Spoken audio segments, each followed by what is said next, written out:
Hello दोस्तों, आप सभी को हमारे YouTube channel DC study point में स्वागत है। बाय द वे, आज हम लोग बात करेंगे आपके जैक द्वारा प्रकाशित हिंदी इलेक्टिव के मॉडल सेट 1 के बारे में। आज हम सेट 1 के सभी क्वेश्चन को एक एक करके सभी का हल देखेंगे और इसे बनाने का प्रयास करेंगे। आप अपने सुविधा के लिए इस वीडियो को रुकवा कर अपने कॉपी में नोट डाउन कर सकते हैं। यदि आप लोग हमारे इस चैनल में नए हैं तो हमारे इस चैनल को लाइक करें, सब्सक्राइब करें और बेल आइकन को दबा लें। और हाँ, शेयर करना ना भूलें। ज़्यादा से ज़्यादा अपने दोस्तों को यह वीडियो शेयर करें ताकि वह भी अपने समय की बर्बादी ना करके इससे उसे लाभ मिले। तो चलिए दोस्तों, देर न करके इस वीडियो को शुरू करते हैं। आज का हमारा पहला क्वेश्चन निम्नलिखित गद्यांश को पढ़कर पूछे गए प्रश्नों के उत्तर लिखिए। तो दोस्तों, अगर हम लोग इस गद्यांश को पढ़ें तो यह वीडियो बहुत लंबा हो जाएगा। इसी कारण आप लोग इस वीडियो को पॉज करके इस गद्यांश को अच्छी तरह पढ़ ले। हम लोग डायरेक्ट क्वेश्चन पर आते हैं और उसका सॉल्व करने का प्रयास करते हैं। आज का हमारा पहला क्वेश्चन 1 का क, जीवन की सर्वोत्तम नीति किसे कहा गया है? तो इस सवाल का सही जवाब होगा, यदि व्यक्ति ईमानदारी के तरीकों का सहारा लेता है तो उसकी विजय अवश्य होगी। कोई व्यक्ति ऐसा नहीं है जो उसे डिगा दे, वह स्वयं खतरे का सामना करेगा। यह निश्चय ही जीवन की सर्वोत्तम नीति है। आज का हमारा अगला क्वेश्चन नंबर ख, गांधी और कबीर किसके उदाहरण हैं? तो इस सवाल का सही जवाब होगा, गांधी और कबीर ईमानदार और सत्यवादी का उदाहरण है। आज का हमारा अगला क्वेश्चन नंबर ग, जीवन में सफल होने के लिए मनुष्य को क्या करना चाहिए? इस सवाल का सही जवाब होगा, यदि मनुष्य अपने जीवन में सफल होना चाहता है तो उसे ईमानदारी अपनानी चाहिए। आज का हमारा अगला क्वेश्चन नंबर 2, हमारा अगला क्वेश्चन भी एक गद्यांश के रूप में है। दोस्तों, आप लोग जितने भी गद्यांश है अच्छी तरह से पढ़ें, समझें। हम लोग डायरेक्ट क्वेश्चन पर आते हैं। हमारा इस गद्यांश का पहला क्वेश्चन, गद्यांश में सच किसे कहा गया है? तो इस गद्यांश में सच संघर्ष को कहा गया है। तो इस सवाल का सही जवाब होगा संघर्ष। हमारा अगला क्वेश्चन, नयन का नीर का क्या अर्थ है? तो इस सवाल का सही जवाब होगा आंखों का आंसू। हमारा अगला क्वेश्चन, उपयुक्त गद्यांश के लिए उपयुक्त शीर्ष लिखिए। तो इस गद्यांश का हम लोग शीर्ष लिख सकते हैं, संघर्ष ही सत्य है। तो इस सवाल का सही जवाब होगा संघर्ष ही सत्य है। हमारा अगला क्वेश्चन, आज का हमारा दूसरा क्वेश्चन, निम्नलिखित में से किन्हीं 2 प्रश्नों के उत्तर लिखें। तो हम लोग इस खंड में 3 क्वेश्चन दिए हुए हैं, इसमें हम लोग को 2 बनाना है। तो चलिए दोस्तों देखते हैं। क नंबर, अनुशासन का महत्व। अनुशासन का महत्व में एक निबंध लिखना है। तो चलिए दोस्तों इसका आंसर को देखते हैं। अनुशासन किसी व्यक्तित्व का आधार होता है। हर व्यक्ति के जीवन में अनुशासन सबसे महत्वपूर्ण है। अगर आधार सही नहीं है तो व्यक्तित्व मजबूत नहीं हो सकता। अनुशासन हमें सही समय में सही तरीके से समय का उपयोग करना तथा काम करना सिखाता है। अनुशासित होने का अर्थ अपने शरीर और मस्तिष्क पर नियंत्रण रखना है। यह हमें अपने समाज के नियमों का पालन करने योग्य बनाती है। छात्र जीवन में अनुशासन का बड़ा महत्व होता है। छात्र को हर सुबह जल्दी जग जाना चाहिए, उसे अपने बड़ों का सम्मान करना चाहिए, उसे अपना अधिकांश समय अपने अध्ययन में देना चाहिए, उसे झूठ नहीं बोलना चाहिए, उसे कभी धोखा नहीं देना चाहिए, उसे कभी किसी के प्रति अशिष्ट नहीं होना चाहिए, उसे अधिक संगति रखनी चाहिए। छात्र देश के भविष्य होते हैं, इसलिए उन्हें उचित रूप से अनुशासित होना चाहिए। संसार के प्रत्येक महान व्यक्ति का जीवन अनुशासित रहा है। आज का हमारा अगला क्वेश्चन नंबर ख, आज का हमारा अगला क्वेश्चन नंबर ग, अपने गांव में कोरोना वैक्सीनेशन हेतु कैंप लगाने के लिए प्रखंड चिकित्सा पदाधिकारी को एक आवेदन पत्र लिखें। तो दोस्तों, इस क्वेश्चन के जवाब आप कमेंट बॉक्स में कमेंट देके दे सकते हैं। हम आते हैं दूसरे क्वेश्चन में। क्वेश्चन नंबर गौ। समाचार पत्र के संपादक के नाम पत्र लिखिए और बताइए कि आपके शहर में अव्यवस्थित यातायात के कारण अक्सर दुर्घटनाएं होती रहती हैं। तो दोस्तों, इसके जवाब हम इस प्रकार लिख सकते हैं। सेवा में संपादक महोदय, दैनिक जागरण नई दिल्ली। विषय सड़क दुर्घटनाओं को रोकने के बारे में। महोदय, मैं आपके लोकप्रिय समाचार पत्र के द्वारा से सरकार और समाज का ध्यान बढ़ती हुई सड़क दुर्घटनाओं और आकर्षित करना चाहता हूं। आशा है कि आप इसे जनहित में अवश्य प्रकाशित करेंगे। इन दिनों दिल्ली में सड़क दुर्घटनाओं की बढ़ सी आ गई हैं। वाहन चालक यातायात के नियम का उल्लंघन करते हैं, उन्हें मना करने वाला कोई नहीं है। मेरा आपसे अनुरोध है कि आप मेरे निम्नलिखित सुझावों को सरकार तथा जनता तक पहुंचाने का कष्ट करें। प्रातः 8 से 12 बजे तक, शाम को 5 से 8 बजे तक सभी व्यवस्थित चौराहे पर यातायात पुलिस के सिपाही तैनात रहें। वह नियम का उल्लंघन करने वाले लोगों का चालान काटें। मोबाइल फ़ोन पर बात करते हुए वाहन चलाने वालों का तुरंत ही चालान कर देना चाहिए। जनता को निर्धारित गति सीमा में ही अपने वाहन चलाने चाहिए। ऐसे वाहन चालक जो यातायात के सभी नियम का पालन करते हैं, उन्हें पुरस्कृत किया जाना चाहिए।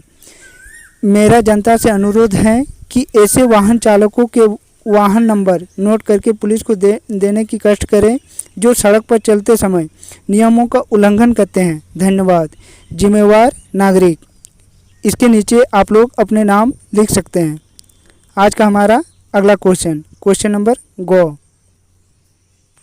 आज का हमारा अगला क्वेश्चन नंबर घ। प्रतिवेदन का आशय स्पष्ट करते हुए उसकी विशेषताएं लिखिए। तो इस सवाल का सही जवाब होगा, किसी विशेष घटना, प्रसंग या विषय के प्रमुख कार्यों के क्रमबद्ध और प्रशिक्षक विवरण को प्रतिवेदन या रिपोर्ट कहते हैं। इससे किसी कार्य की स्थिति और प्रगति की सूचना मिलती है। प्रतिवेदन के विशेषताएं। पहला, प्रतिवेदन में घटनाएं क्रमबद्ध होनी चाहिए। दूसरा, प्रतिवेदन में घटना या प्रसंग संबंधित बातें ही लिखनी चाहिए, अनावश्यक बातें नहीं होनी चाहिए। तीसरा, प्रतिवेदन में जो वास्तविक घटनाएं घटित होती हैं उसका ही प्रस्तुत विवरण किया जाना चाहिए। चौथा, प्रतिवेदन की भाषा सरल और रोचक होनी चाहिए।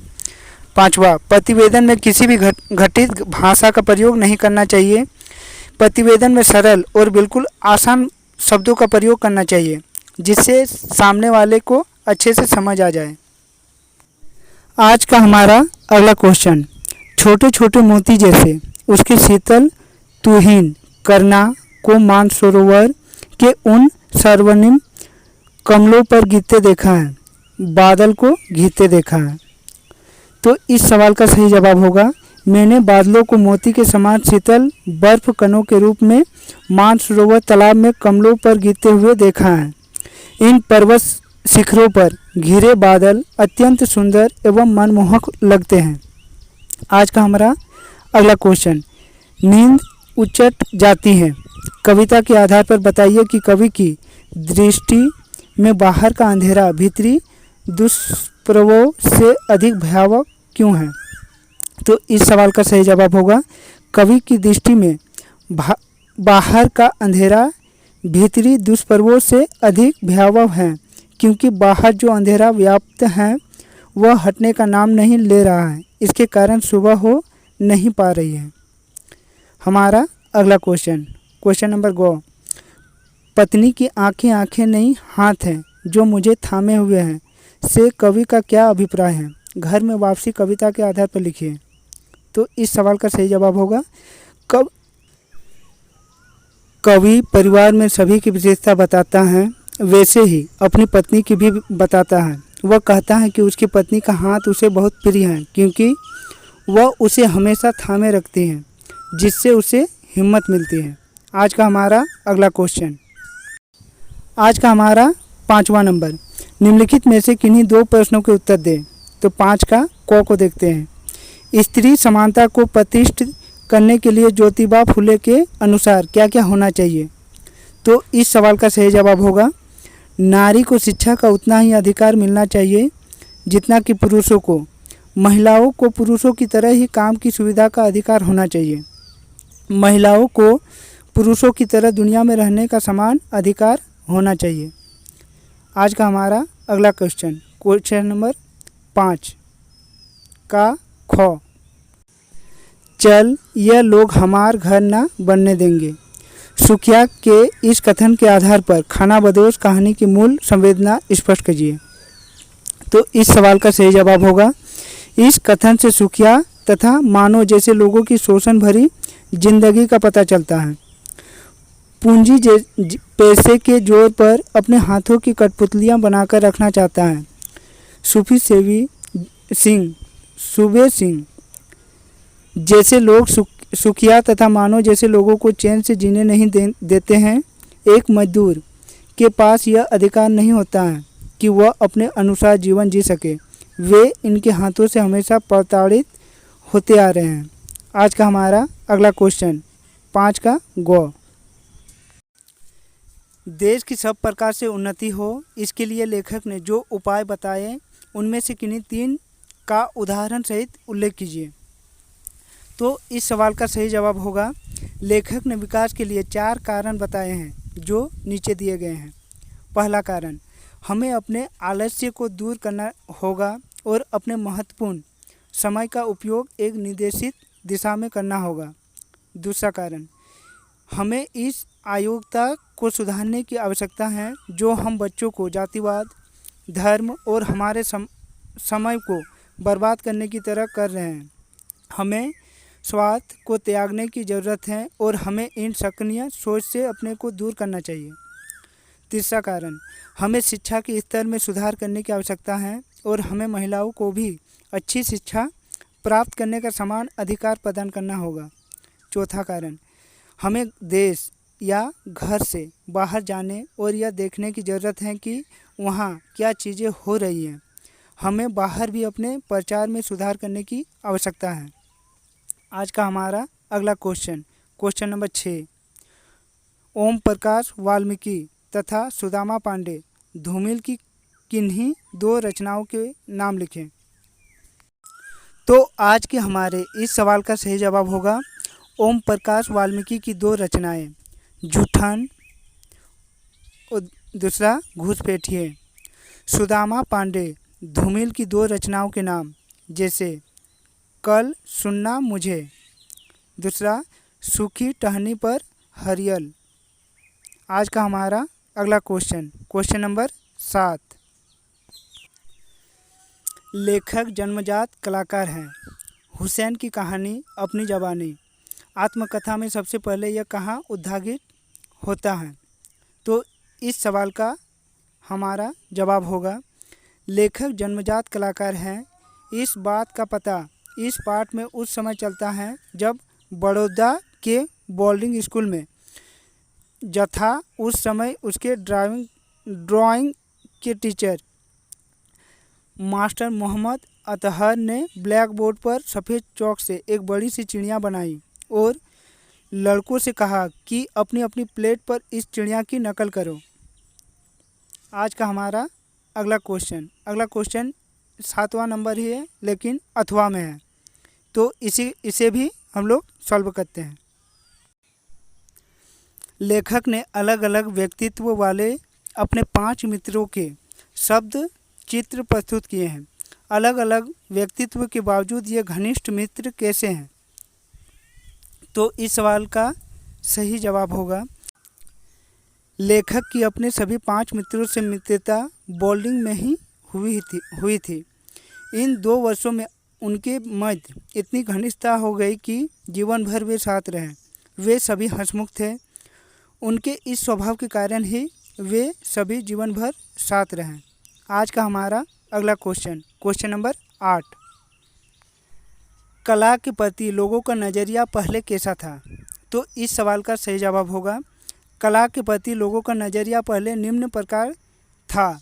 आर्ट के केंद्र में वे लोग रहते थे जिनके पास खाली समय होता था और जिन्हें रोटी कमाने की चिंता नहीं होती थी। इसीलिए आर्ट की कलाकृतियाँ राजा महाराजाओं और अमीरों की दीवारों की शोभा बनकर रह गई थी। इसी कारण आम लोगों में इसे अच्छी नज़रों से नहीं देखा जाता था। आज का हमारा अगला क्वेश्चन नंबर 8 का अथवा में है, मकबूल बचपन में गुमसुम सा क्यों रहने लगा था?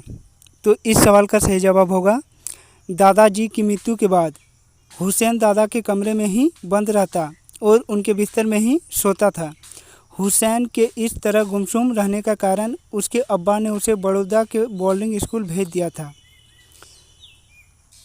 तो दोस्तों, मेरे द्वारा बनाया गया यह वीडियो आप लोगों को अच्छा लगा होगा। यदि अच्छा लगा हो तो कृपया अपने सभी मित्रों को इस वीडियो को शेयर करें ताकि वे भी अपने परीक्षा की तैयारी अच्छे से कर पाएँ। तो दोस्तों, भूलें नहीं, इस चैनल को लाइक करें, सब्सक्राइब करें और बेल आइकन को दबा लें। इसी तरह के वीडियो लाता रहूँगा। तब तक के लिए बाय।